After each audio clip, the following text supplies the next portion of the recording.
ये मूवी एक ऐसी दुनिया के ऊपर है जहाँ पर जादुई लोग और जादुई जानवर साथ में रहते हैं। स्टार्टिंग में हमें एक मॉन्स्टर को दिखाया जाता है जिसे कि कुछ सोल्जर्स पकड़कर जेल में ले जा रहे थे, और वो कोई नॉर्मल जेल नहीं थी क्योंकि उसके अंदर भी काफी अजीब अजीब मॉन्स्टर कैद थे। अब उसी जेल की एक सेल के अंदर हमें दो इंसान एडगिन और होल्गा को दिखाया जाता है, और वो दोनों भी उस जेल के अंदर एक चोरी के इल्जाम में बंद थे। अगले दिन ही उन दोनों की कोर्ट के अंदर सुनवाई होने वाली थी, और एडगिन का प्लान था कि वो चौथे जज के साथ मिलकर वहां से भागने वाला था। अब उन दोनों की सुनवाई का टाइम हो जाता है और वो दोनों कोर्ट के अंदर जाते हैं। वहां जज एडगिन से उसकी चोरी करने की वजह पूछते हैं, तो एडगिन उन्हें स्टार्टिंग से सारी स्टोरी बताता है। कुछ टाइम पहले एडगिन ने एक ग्रुप को ज्वाइन किया था और वो ग्रुप मासूम लोगों की मदद किया करता था, और साथ ही में वो ग्रुप जादूगर चोरों को पकड़कर जेल में बंद किया करता था। और एडगिन ने भी काफी चोरों को पकड़ा था, लेकिन वो अपनी नॉर्मल लाइफ में अपनी वाइफ और अपनी बेटी कीरा के साथ बहुत खुश था। लेकिन एक दिन ऐसे ही एडगिन जब घर वापस आता है तो वो देखता है कि उसकी वाइफ को चोरों ने मार दिया है, और ये और कोई चोर नहीं बल्कि उन्हीं चोरों में से किसी का काम था जिन्हें आज तक एडगिन ने पकड़ा था। एडगिन अपनी वाइफ के मरने के बाद बहुत ज्यादा अकेला पड़ गया था और उसने उस ग्रुप को भी छोड़ दिया था। साथ ही में वो अपनी बेटी कीरा का ध्यान भी खुद ही रखा करता था। और इन मुसीबत के दिनों में ही एडगिन को होल्गा मिलती है। होल्गा एडगिन को अकेला देखकर उसके साथ रहना शुरू कर देती है, और वो कीरा का भी ध्यान रखा करती थी। लेकिन अभी भी उनके पास पैसे नहीं थे और उन पर पैसों की बहुत ज्यादा कमी हो रही थी। इसीलिए एडगिन और होल्गा ने मिलकर चोरी करनी स्टार्ट करी, और ऐसे ही एक दिन चोरी करते हुए उन दोनों को एक नेकलेस मिलता है, और वो कोई नॉर्मल नेकलेस नहीं था क्योंकि उसे पहनकर कोई भी इंसान गायब हो सकता था। होल्गा उस नेकलेस को कीरा को पहना देती है और वो मिलकर काफी सारी चोरियां करते हैं।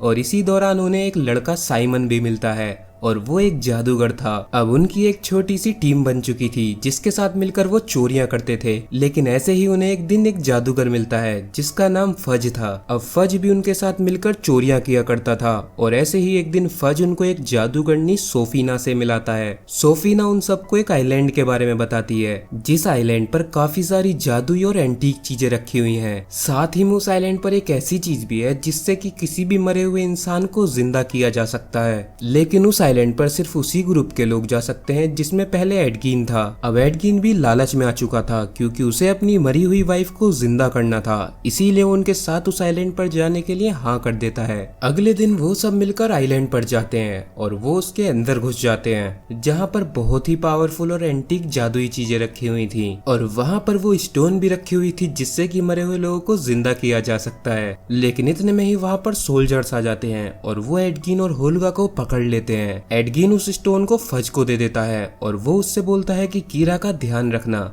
जिसके बाद सोफीना और फज वहां से भाग जाते हैं और होल्गा और एडगिन पकड़े जाते हैं। और यही एडगिन की पूरी स्टोरी थी। इस स्टोरी को सुनने के बाद जज उसे छोड़ने का डिसाइड करने लगते हैं, लेकिन इतने में ही वहां पर चौथा जज आ जाता है और वो एक पक्षी था। एडगिन और होल्गा उसके साथ उड़कर वहां से भाग जाते हैं। अब वो दोनों फज को ढूंढना स्टार्ट करते हैं क्योंकि फज के पास ही वो सारी चुराई हुई चीजें थी, और साथ ही में एडगिन की बेटी कीरा भी फज के पास ही थी। एडगिन को पता चलता है कि फज एक सिटी का लॉर्ड बन चुका है। अब वो दोनों फज के महल में जाते हैं जहाँ पर एडगिन को अपनी बेटी कीरा भी मिल जाती है। लेकिन कीरा एडगिन से बहुत ज्यादा गुस्सा थी क्योंकि उसे बताया गया था कि एडगिन उसको छोड़कर भाग गया था। इस बात का सच जानने के लिए वो दोनों फज के पास जाते हैं और फज के साथ में सोफीना भी होती है। दरअसल में सोफीना और फज ने मिलकर एडगिन का इस्तेमाल किया था ताकि वो उसके इस्तेमाल से उस आइलैंड पर जा सकें, और फज ने ही कीरा को एडगिन के खिलाफ भड़काया है। यहाँ तक कि फज ने कीरा को ये बताया था कि एडगिन उस स्टोन को इसीलिए लेने गया था ताकि वो उसको बेचकर उससे पैसे कमा सके, लेकिन हकीकत तो ये थी कि एडगिन अपनी वाइफ को जिंदा करना चाहता था।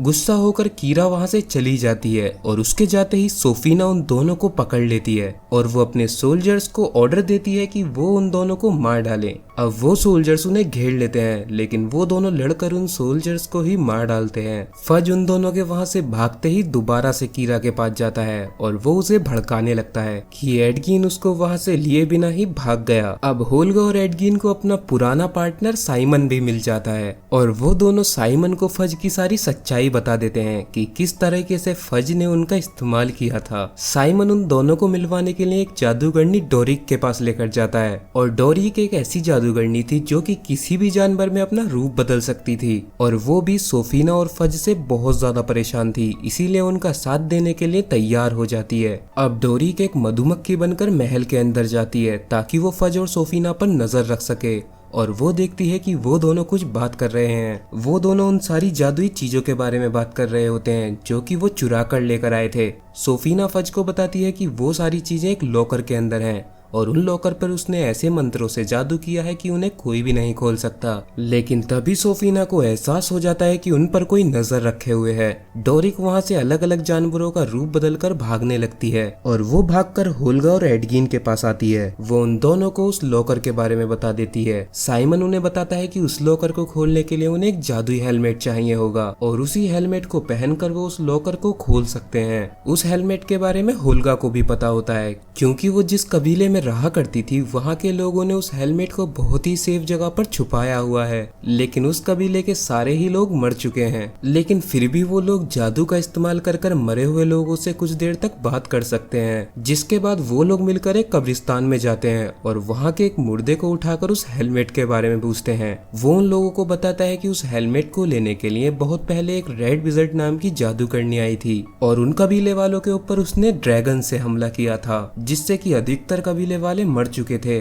और उसी टाइम पर एक वॉरियर आता है जिसने उन कबीले वालों की मदद की और साथ ही में वो उस हेलमेट को अपने साथ ले गया। फिर वो सब मिलकर उस वॉरियर के पास जाते हैं और एडगिन उससे बोलता है कि उन्हें वो हेलमेट फज से लड़ने के लिए चाहिए और वो वॉरियर उनकी बात मान जाता है और उन्हें हेलमेट देने के लिए तैयार हो जाता है। वो उन्हें काफी नीचे जमीन के अंदर लेकर जाता है, लेकिन हेलमेट ब्रिज के दूसरी साइड रखा हुआ था और उस जगह का ब्रिज भी टूट चुका था। और ऐसे टाइम पर साइमन अपने जादू का इस्तेमाल करता है। दरअसल में साइमन पोर्टल्स खोल सकता था, यानी कि वो एक जगह पर एक सर्कल जैसी चीज खोल देता है और वैसी ही सर्कल जैसी चीज वो ब्रिज के दूसरी साइड भी खोल देता है, जिससे कि वो लोग एक सर्कल के अंदर से होकर दूसरी जगह पर जा सकते हैं। अब उन सबको हेलमेट मिल जाता है, लेकिन इतने में ही वहाँ पर सोफीना के सोल्जर्स आ जाते हैं। वो सब उन सोल्जर्स से लड़ने लगते हैं। अब उसी जमीन के नीचे एक ड्रैगन भी सो रहा था और वो उन सब की आवाजों की वजह से उठ जाता है और वो ड्रैगन उन सभी लोगों को ऊपर हमला कर देता है। अब साइमन उन्हें किसी तरीके से अपने पोर्टल के अंदर ले जाता है और उस ड्रैगन के सामने सारे बुरे सोल्जर्स रह जाते हैं और वो उन सभी को मार डालता है। साइमन उन्हें पोर्टल की मदद से जमीन के बाहर निकाल देता है। अब साइमन उस हेलमेट को पहनता है और जैसे ही वो उस हेलमेट को पहनता है उसके सामने एक इंसान आ जाता है और वो इंसान साइमन से बोलता है कि वो उस हेलमेट के काबिल नहीं है, जिसकी वजह से साइमन उस हेलमेट का यूज नहीं कर सकता। दूसरी साइड फज ने अपनी सिटी के अंदर भूल भुलैया का गेम रखा था जिसको देखने की बहुत सारे लोग आने वाले थे और इसी चीज का फायदा उठाकर एडगिन अपने साथियों के साथ महल में घुसने वाला था। अब वो सब एक प्लान बनाते हैं। वो साइमन की मदद से एक कैनवास के ऊपर एक पोर्टल बना देते हैं और फिर उसके ऊपर पेंटिंग लगा देते हैं ताकि वो पेंटिंग जैसे ही महल के अंदर जाए वो दूसरा पोर्टल खोलकर उस पेंटिंग के अंदर से महल के अंदर घुस सकें। फिर वो किसी तरह उस पेंटिंग को महल की एक गाड़ी के अंदर रख देते हैं और होता भी वैसा ही है। वो पेंटिंग महल के अंदर पहुंच जाती है। अब साइमन दूसरा पोर्टल खोलता है, लेकिन इतने में ही महल के अंदर वाली पेंटिंग नीचे गिर जाती है, जिसकी वजह से वो उसके अंदर नहीं जा सकते। अब वो सभी लोग एक नया प्लान बनाते हैं। वो महल के बाहर जाकर वहाँ के सोल्जर्स का ध्यान भटकाते हैं और मौका देखते ही वो सभी महल के अंदर घुस जाते हैं। लेकिन साइमन अभी तक उस हेलमेट को यूज नहीं कर पाया था और दोबारा से उसके सामने वही इंसान आता है और इस बार साइमन गुस्सा होकर उस इंसान को धक्का मार देता है और साइमन की ये बहादुरी देखकर वो इंसान उससे बहुत खुश होता है और वो उसको उस हेलमेट की सारी पावर्स दे देता है। साइमन और होल्गा हेलमेट की मदद से लॉकर के अंदर घुस जाते हैं, लेकिन लॉकर के अंदर कुछ भी नहीं रखा हुआ था, यानी कि उन लोगों का सोफीना ने पागल बनाया था और वो उन्हें पकड़ लेती है। वहीं दूसरी साइड डोरिक किसी तरह से बचकर महल के कमरे में घुस जाती है और उसी कमरे के अंदर सारी एंटीक चीजें रखी हुई थी, लेकिन तभी सोल्जर आकर उसे भी पकड़ लेते हैं और दूसरी साइड एडगिन भी पकड़ा गया था। अब फज उन सभी को मारने का ऑर्डर दे देता है, लेकिन तभी एडगिन बोलता है कि अगर उन सभी को उन्हें मारना ही है तो वो उन्हें उस भूल भुलैया वाले गेम के अंदर छोड़ सकते हैं, और अगर वो उस भूल भुलैया से बाहर नहीं निकले तो उन्हें मार दिया जाए। फज उसकी ये बात मान जाता है क्योंकि उस भूल भुलैया के अंदर काफी सारे मॉन्स्टर भी थे। जिसके बाद उन चारों के हाथ में एक ब्रेसलेट पहनाया जाता है, और जब तक वो ब्रेसलेट उनके हाथ में था तब तक वो कोई भी जादू नहीं कर सकते थे। वो भूल भुलैया के अंदर जाते हैं जहाँ पर उन्हें काफी सारे ट्रैप मिलते हैं, और ऐसे ही एक ट्रैप के अंदर डोरिक का हाथ फंस जाता है। होल्गा उसके हाथ को पकड़कर किसी तरह बाहर खींच लेती है, जिसकी वजह से डोरिक का ब्रेसलेट उसके हाथ से निकल जाता है। अब डोरिक जादू कर सकती थी और वो जादू की मदद से उस ट्रैप को एक दूसरी जगह टेलीपोर्ट कर देती है, और वो खुद सांप बनकर उस ट्रैप से बाहर निकल जाती है और उन सभी को भी वहाँ से बाहर निकाल लेती है। जिसके बाद वो सभी टेलीपोर्ट होकर महल के अंदर पहुंच जाते हैं और सारी चीजों को चुरा कर एक बोट के अंदर रख लेते हैं। अब वो लोग वहाँ से भागने वाले थे, लेकिन इतने में ही वहाँ पर फज भी पहुंच जाता है, और फज के पास कीरा थी। वो कीरा को मारने की धमकी देता है। वो सभी अपने जादू का इस्तेमाल कर कीरा को छुड़ा लेते हैं और वहाँ से बोट लेकर भाग जाते हैं। लेकिन सोफीना के पास एक जादुई चीज रह गई थी, जिसकी मदद से वहाँ पर जितने भी लोग थे वो उन्हें ज़ॉम्बी में कन्वर्ट करने लगती है, और सिटी के लोगों को बचाने के लिए एडगिन को वापस आना पड़ता है। अब साइमन एक उड़ते हुए एयर बैलून के अंदर एक पोर्टल ओपन कर देता है, और उस पोर्टल से उस सिटी में खजाना गिराने लगता है, जिससे कि वहाँ के सारे लोग अरीना से बाहर आ जाते हैं और ज़ॉम्बी बनने से बच जाते हैं। अब सोफीना का ये प्लान फेल हो चुका था और वो उन चारों को मारने के लिए उनके पास आती है। एडगिन कीरा को गायब होने वाला नेकलेस पहना देता है। इतने में ही डोरिक एक बहुत बड़ा भालू बनकर सोफीना के ऊपर हमला कर देती है, लेकिन सोफीना उनसे बहुत ज्यादा पावरफुल थी। वो एक पत्थर के ड्रैगन को जिंदा कर देती है और उसे कंट्रोल करने लगती है। अब वो सभी उस ड्रैगन से लड़ने लगते हैं, लेकिन वो उसका कुछ भी नहीं बिगाड़ पा रहे थे क्योंकि वो एक पत्थर का ड्रैगन था। तभी डोरिक सोफीना का ध्यान भटकाकर उन सभी को ड्रैगन से बचा लेती है। अब वो सभी एक साथ मिलकर सोफीना से लड़ने लगते हैं, लेकिन सोफीना अभी भी उनसे काफी पावरफुल थी।